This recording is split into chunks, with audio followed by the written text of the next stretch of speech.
नमस्कार, मी अश्विन बापट. एबीपी माझाच्या माझा संवाद या खास कार्यक्रमामध्ये आपल्या सगळ्यांचं स्वागत. एबीपी माझाचा आज 14वा वर्धापन दिन आणि या निमित्ताने तरुण नेतृत्वाशी, तरुण नेते मंडळींशी आपण संवाद साधतोय.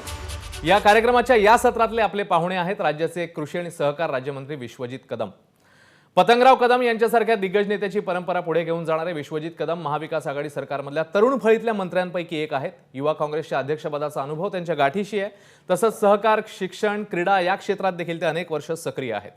गेल्या 14 वर्षांमध्ये या क्षेत्रामध्ये झालेलं काम, येणाऱ्या काळामध्ये त्यांचं या संदर्भातलं महाराष्ट्रासाठीचं विजन, महाराष्ट्रासाठी त्यांच्या डोक्यात नेमक्या काय काय योजना आहेत, काय काय संकल्पना आहेत, हे सगळं आपण आता त्यांच्याकडनं जाणून घेणार आहोत. त्यांचं स्वागत करूया आजच्या या खास दिवसाच्या निमित्ताने. विश्वजितजी, आजच्या या खास दिवसाच्या निमित्ताने आपलं माझा संवादमध्ये मनपूर्वक स्वागत. नमस्कार.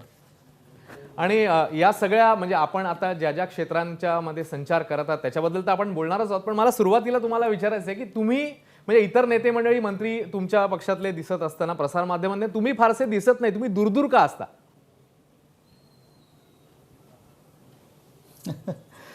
नाही, दूर असण्याचा तसा संबंध नाही. मी आज आपल्याशी संवाद हा एबीपी माझाशी साधत असताना मी योगायोगाने कराड तालुक्यातल्या एका छोट्याशा गावामध्ये आहे. आणि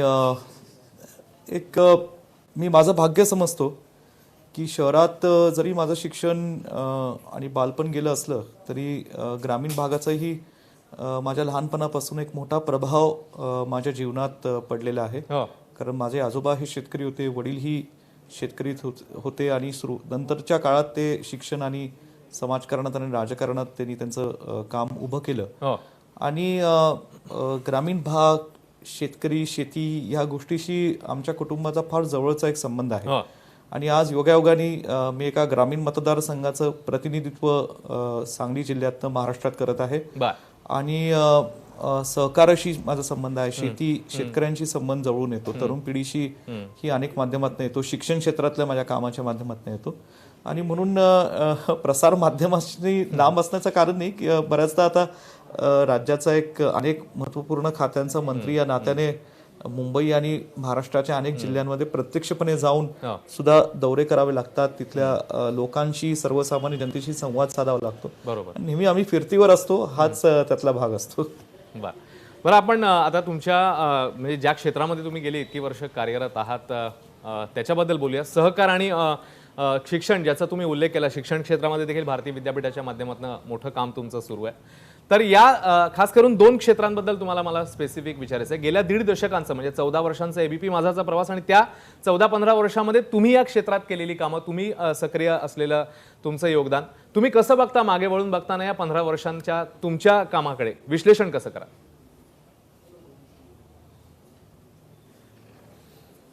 मला असं वाटतं की महाराष्ट्राचा एक नागरिक म्हणून आपण महाराष्ट्रातले आणि भारताचे नागरिक आहोत. मुळात ह्याचा प्रचंड मोठा गर्व आणि अभिमान, कौतुक आपल्याला असणं आवश्यक आहे आणि ते आहेच सर्वच लोकांना. त्याचं कारण म्हणजे महाराष्ट्राला एक फार गौरवशाली इतिहास आहे. तो इतिहास छत्रपती शिवाजी महाराजांच्या स्वराज्याचा इतिहास आहे. तो स्वातंत्र्य भारताला मिळावं त्या स्वातंत्र्य लढ्याचा आहे. मग ते लोकमान्य टिळकांपासून आणि मग अनेक समाज सुधाकरांचा म्हणजे समाज, महात्मा ज्योतिराव फुले म्हणा, डॉक्टर बाबासाहेब आंबेडकरांचा एक वारसा आहे. स्वर्गीय यशवंतराव चव्हाण सारखी जी अनेक दूरदृष्टी असणारा एक नेतृत्व, डॉक्टर पंजाबराव देशमुख ज्यांनी कृषी क्षेत्रामध्ये प्रचंड मोठं काम केलं, संत ज्ञानेश्वर असेल, संतांचा, स्वातंत्र्य सैनिकांचा, थोर महापुरुषांचा एक इतिहास महाराष्ट्राला लाभलेला आहे. आणि तो पाया महाराष्ट्राचा फार मजबूत आहे मला असं वाटतं. आणि त्या पायावर शिक्षण क्षेत्रात सुद्धा योगदान देणारी फार मोठी माणसं महाराष्ट्रात होऊन गेली. मग त्यात मी सांगितलं सावित्रीबाईंचा फुले स्त्री शिक्षणाबाबतीत तर आज केवळ महाराष्ट्रात नाही देशभर उल्लेख केला जातो. त्याच्या पाठोपाठ कर्मवीर अण्णांसारखे काही समाज सुधारक पण होते ज्यांनी रयत शिक्षण संस्थेसारख्या अनेक ग्रामीण महाराष्ट्रातल्या बहुजन समाजातल्या सर्व जाती धर्मातल्या गरीब कुटुंबातल्या सारख्या लोकांसाठी शिक्षण संस्था स्थापन केल्या.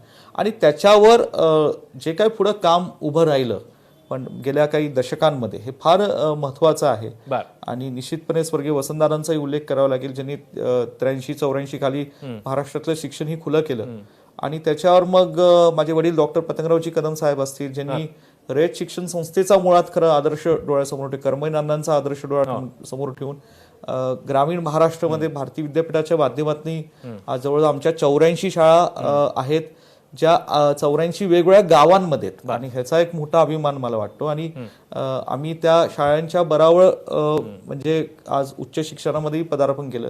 आणि बहुजन समाज ज्याला थोडंसं एक काळ असा होता की शिक्षणापासून उच्च शिक्षणापासून वंचित राहिलेला होता, तो राहत होता, त्या अशा बहुजन समाजासाठी ग्रामीण भागातल्या शेतकरी कुटुंबातल्या गरीब लोकांसाठी या ठिकाणी ही शिक्षणाचे दरवाजे मोठ्या प्रमाणात खुले झाले.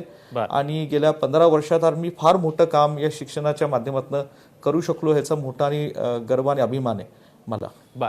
आता कृषी खात्याकडे येऊया, जसे आपण राज्यमंत्री आहात आणि सध्याचा हा सगळा कोरोनाचा आव्हानात्मक काळ, शेतकरी राजा एकीकडे संकटात, भाव आणि अन्य गोष्टीमुळे किंवा लॉकडाऊनमुळे त्याचा मालच पोहोचला नाही ग्राहकांपर्यंत, या सगळ्या गोष्टी असतानाच तिकडे तौक्तेसारखं चक्रीवादळ आणि त्याच्यामुळे परत शेतकऱ्यांना मिळालेला तडाखा, या सगळ्या पार्श्वभूमीवर येणाऱ्या काळामध्ये शेतकऱ्यांसाठी आपल्या मनामध्ये काय योजना आहे, काय नेमकं करायचंय प्रामुख्याने?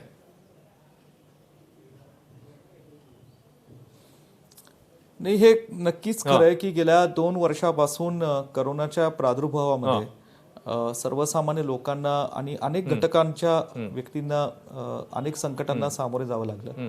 मी प्रथमतः उल्लेख करेल की निश्चितपणे ज्यांना करोना वॉरियर म्हणून आपण ज्यांचा उल्लेख करतो एका वेगळ्या अभिमानाने, मग त्यात आरोग्य डॉक्टर्स, आरोग्य कर्मचारी असतील, पोलीस अधिकारी असतील, ज्यांचे कर्मचारी कॉन्स्टेबल्स आमचे असतील, महसूल विभागाचे अधिकारी असतील, ज्यांनी करोनाच्या प्रादुर्भावात लॉकडाऊन असताना फार मोठं काम उभं केलं. बरोबर. आणि लोकांचं आरोग्याचं रक्षण करण्याचं काम उभं केलं, लोकांना आरोग्य सेवा देण्याचं काम केलं.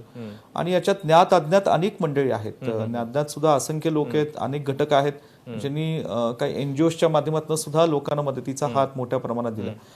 अशा परिस्थितीत मी म्हणल्याप्रमाणे की नुकसान अनेकांचं झालं, शेतीचं झालं, शेतकऱ्यांचं झालं, व्यापाऱ्यांचं झालं, लहान मोठे जे उद्योग व्यावसायिक होतं त्यांचंही मोठं झालं. दुर्दैवाने लॉकडाऊनच्या परिस्थितीत व्यापार ठप्प झाला, अर्थव्यवस्था कमकुवत झाली, त्यामुळे अनेकांना थोडेसे नोकर भरती कमी करावी लागली, लोकांच्या नोकऱ्या गेल्या. आता गेल्या काही महिन्यापासून थोडी हळूहळू अर्थव्यवस्था ही पुन्हा आपल्या महाराष्ट्राची, देशाची रुळावर येते.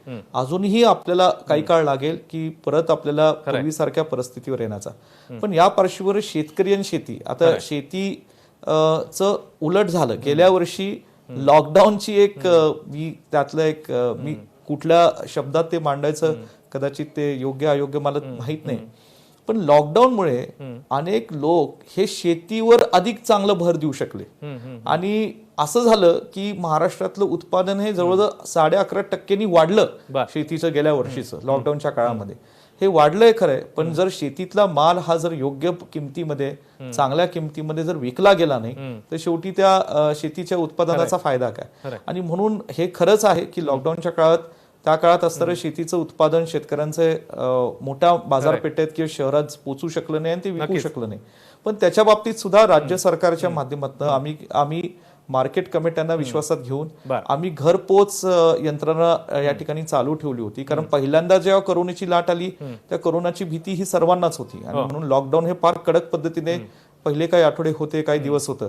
पण त्यांच्या नंतरच्या काळात अत्यावश्यक सेवेच्या ह्याच्या चौकटीत ह्या शेतीच्या मालाला आपण ठेवून आपण हे सगळं खुलं केलं आणि शेतीच्या मालाला प्राधान्य देऊन शेतकऱ्यांनाही त्यातनं त्यांचा माल तातडीने विकला गेला पाहिजे. कारण शेवटी शेतीचा माल जर लोकांपर्यंत गावोगावी शहरात पोचला नाही, गल्लोगरीत गेला नाही तर लोक खाणार काय?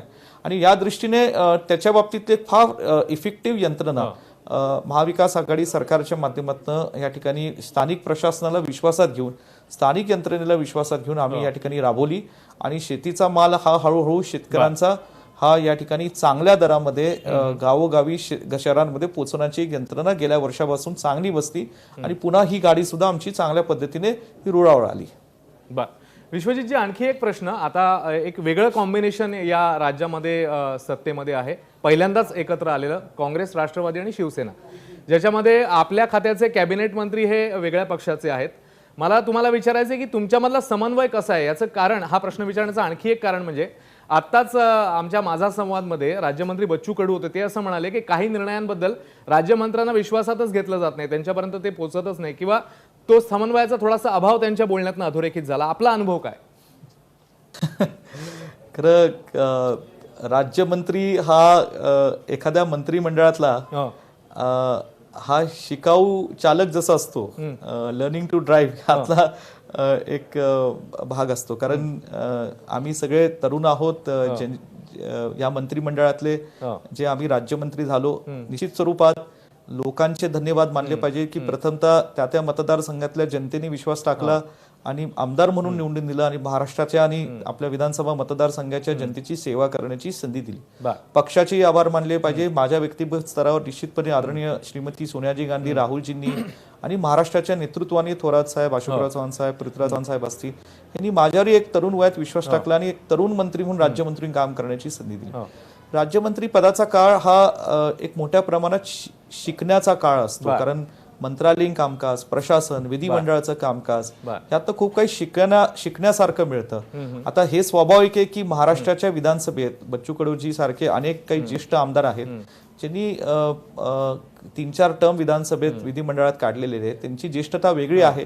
निश्चित स्वरूपात त्यांच्या ज्येष्ठतेप्रमाणे त्यांना जे काही अधिकार किंवा न्याय आहे तो मिळाला पाहिजे, त्यात काही दुमत नाही. आम्ही आमच्या बाबतीत मला वाटतं तो एक प्रशासनाचा विषय आहे, मी त्याच्यावर काही कॉन्ट्रोवर्सी करण्याची आवश्यकता नाही.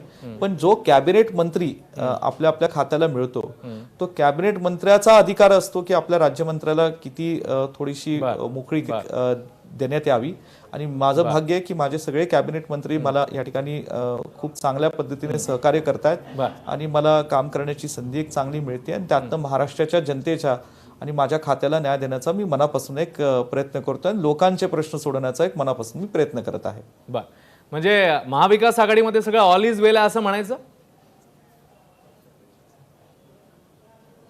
नाही, महाविकास आघाडीमध्ये निश्चितपणे ऑल इज वेल, म्हणजे त्याच्या ह्याच्यात काही शंका असण्याचं कुणालाही कारण नाही. आदरणीय मुख्यमंत्री उद्धवजी ठाकरे साहेबांच्या नेतृत्वाखाली या सरकारचं कामकाज करोनाच्या प्रादुर्भावात सुद्धा मी म्हणेल अत्यंत चांगलं केलेलं आहे. म्हणजे संकटाच्या काळामध्ये लोकांच्या पाठीशी खंबीरपणे उभं राहण्याचं काम महाविकास आघाडी सरकारच्या माध्यमातून केलं. ह्यामध्ये ठीक आहे, 3 वेगवेगळे पक्ष आहेत, शिवसेना आहे, राष्ट्रवादी आहे, काँग्रेस आहे, पण तिन्ही पक्षांचं एक समन्वय घडवण्याचं काम महाराष्ट्रामध्ये मी सांगितल्याप्रमाणे विधानसभेचं लोकांच्या सोबत राजकारणातलं आणि प्रशासनातलं अनुभव असणारे अनेक तिन्ही पक्षातलं एक नेतृत्व आहे आणि या तिन्ही पक्षांचं नेतृत्वामध्ये चांगला समन्वय आहे, ज्याच्याकडून आज सरकारचं काम उत्तम चाललंय असं माझं ठाम मत आहे. पण तुम्ही म्हणताय की समन्वय चांगला आहे, उत्तम काम चाललेलं आहे, पण आपले प्रदेशाध्यक्ष तर असं म्हणतात की पुढच्या काळामध्ये स्वबळावर आपण निवडणुका लढवायला पाहिजे. त्यांनी थेट तसं बोलून देखील दाखवलं.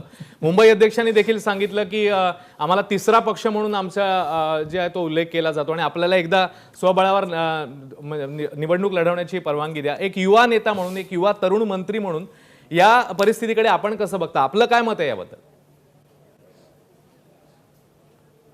नाही, मला असं वाटलं होतं ही चर्चा एका युवा मंत्र्याची महाराष्ट्राच्या विजन संदर्भात आहे, पण आता ठीक आहे, आपण थोडं राजकीय विषयांकडे वळतोय, हरकत नाही माझी, पण ह्याचं उत्तर मला निश्चितपणे द्यायचं आहे. राजकीय पक्ष हे वाढावे, त्या पक्षाच्या नेतृत्वाचा तो एक देशाच्या लोकशाहीच्या प्रक्रियेतला एक तो अधिकार आहे.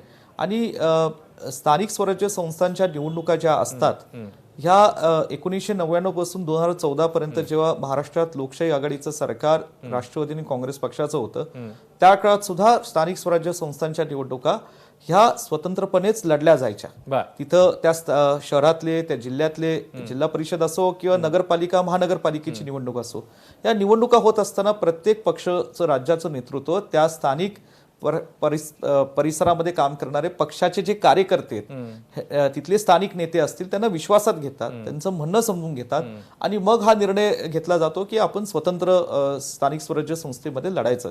आणि म्हणून मला वाटतं आमच्या प्रदेश अध्यक्षांनी किंवा इतर काही प्रदेश अध्यक्षांनी आता ते बोलत असतील जाहीर किंवा नसतील बोलत, पण निश्चितपणे कुठे ना कुठे हा सूर नेहमीच असतो की स्थानिक स्वराज्य संस्थांच्या निवडणुका ह्या प्रत्येक पक्षाने स्वबळावर लढाव्या, स्वतंत्रपणे लढावा आणि मला वाटतं त्यात काही गैर नाही.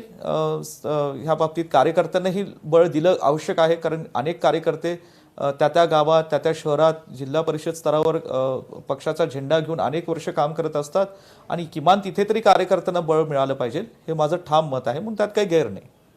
बर, म्हणजे तरुणांमध्ये, काँग्रेसच्या तरुण नेतृत्वामध्ये जो सूर आहे तो देखील स्वबळावर लढण्याचाच आहे असं आपण म्हणू शकतो.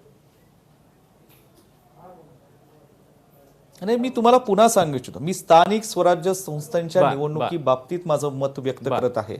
जेव्हा विधानसभेच्या निवडणुकीचा प्रश्न येतो, लोकसभेच्या निवडणुकीचा प्रश्न येतो, हा निर्णय हा त्या पक्षाचं जे काही वरिष्ठ नेतृत्व असतं, आता काँग्रेस पक्ष हा राष्ट्रीय पक्ष आहे म्हणून हा निर्णय दिल्लीचं काँग्रेसचं नेतृत्व असेल किंवा महाराष्ट्रातलं आमचं जे काही नेतृत्व असेल, ते वरिष्ठ नेतेगण पुन्हा एकदा त्या वेळेसची राज्याची परिस्थितीचा आढावा घेऊन ह्या बाबतीत निर्णय त्यावेळेस घेतील आणि तो निर्णय हा वरिष्ठ नेत्यांचा आहे, म्हणून त्यावर मी काही भाष्य करू इच्छित नाही. परंतु स्थानिक स्वराज्य संस्थेबाबतीत मी माझं व्यक्तिगत मत आपल्याला मांडलेलं आहे की त्या स्वबळावर कुठल्याही पक्षांनी लढलेला आहे, त्यात काही हरकत नाही. कार्यकर्त्यांना बळ मिळतं आणि त्यातनं सुद्धा पक्षाचा विचार हा निश्चितपणे अधिक सुदृढ होतो, हे माझं ठाम मत आहे. बर, पुन्हा एकदा आपण थोडंसं तुमच्या क्षेत्राकडे, म्हणजे ज्या क्षेत्रात आपण इतकी वर्ष कार्यरत आहात त्याच्याकडे येऊया, शिक्षण क्षेत्राकडे. म्हणजे केवळ तुमच्याकडे कृषी आणि सहकार नाही तर शिक्षण क्षेत्रामध्ये देखील खूप तुमचं काम, जसं तुम्ही आता सांगितलं देखील, शाळा आणि या संदर्भात. आणि हा सगळा कोरोनाचा काळ, विद्यार्थी, शिक्षक सगळ्यांच्या साठीच एक चॅलेंजिंग सिच्युएशन, एक आव्हानात्मक परिस्थिती आहे. ऑनलाईन शिक्षणाचा जो आहे तो काळ आहे आणि या सगळ्या पार्श्वभूमीवर येणाऱ्या काळामध्ये आपण या क्षेत्रामध्ये काय करू इच्छिता किंवा काय गोष्टी प्राधान्याने व्हायला पाहिजेत असं आपल्याला वाटतं, जेणेकरून तळागाळापर्यंत, ग्रामीण भागापर्यंत, दुर्गम भागापर्यंत हे शिक्षण आपण अगदी व्यवस्थित पोहोचवू शकू? काय वाटतं आपल्याला?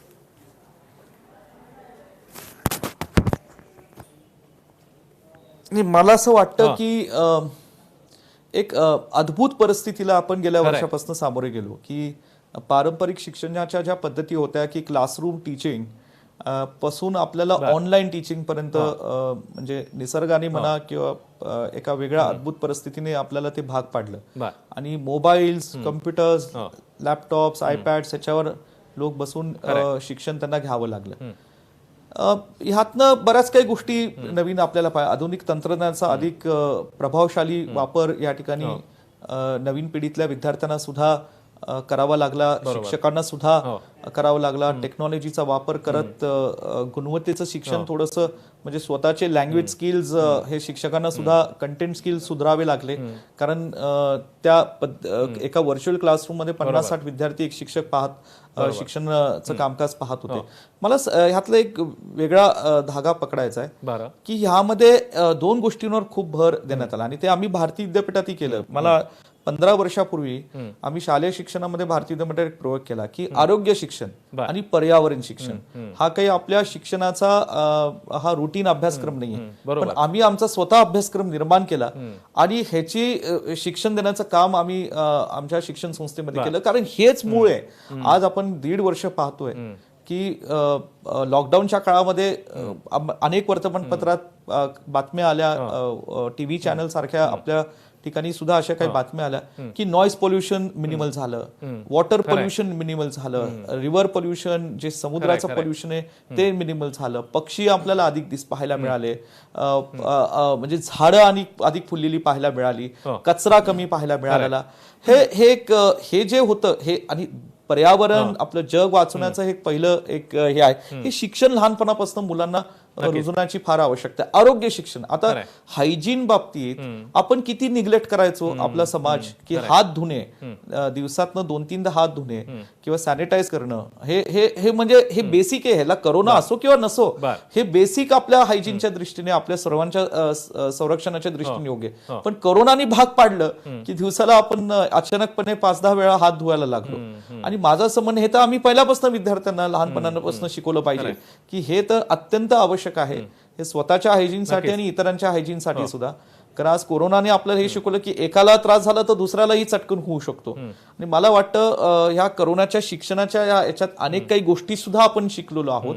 त्यातला चांगला बोध आपण घेतला पाहिजे आणि त्या चांगल्या बोधवर आपण भविष्यात कसं कामकाज करायचं. आरोग्य फॉर एक्झाम्पल, आज सगळे लोक तुम्ही बघा ना, 1.5 वर्षापूर्वी किती लोक जॉगिंगला जायचे, किती लोक स्वतःच्या शरीरावर व्यायामावर भर द्यायचे. आज लोक डाएट कॉन्शियस झालेले आहेत, आज लोक व्यायाम कॉन्शियस झालेले आहेत.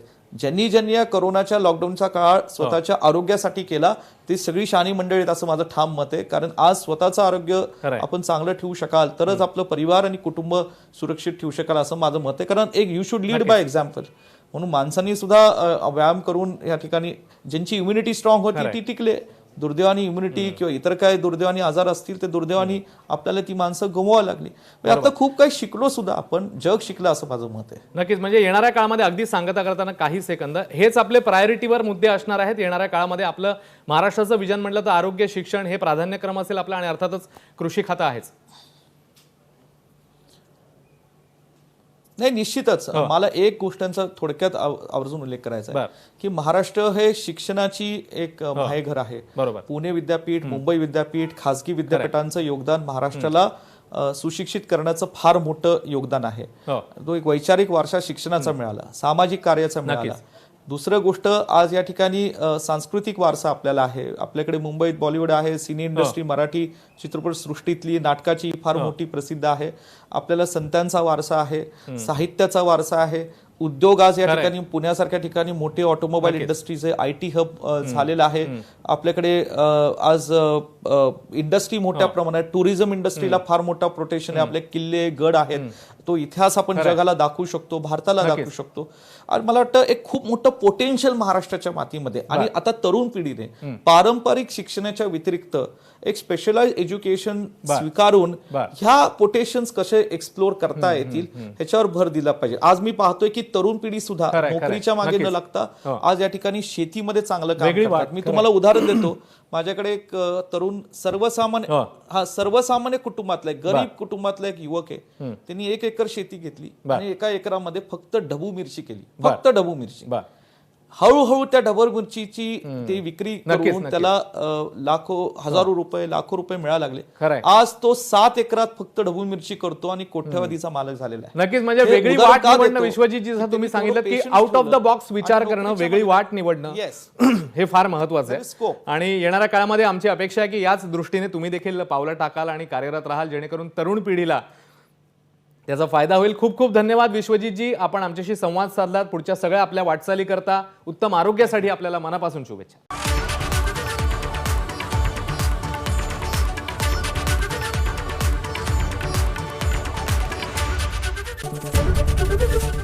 ABP माझा, उघडा डोळे बघा नीट.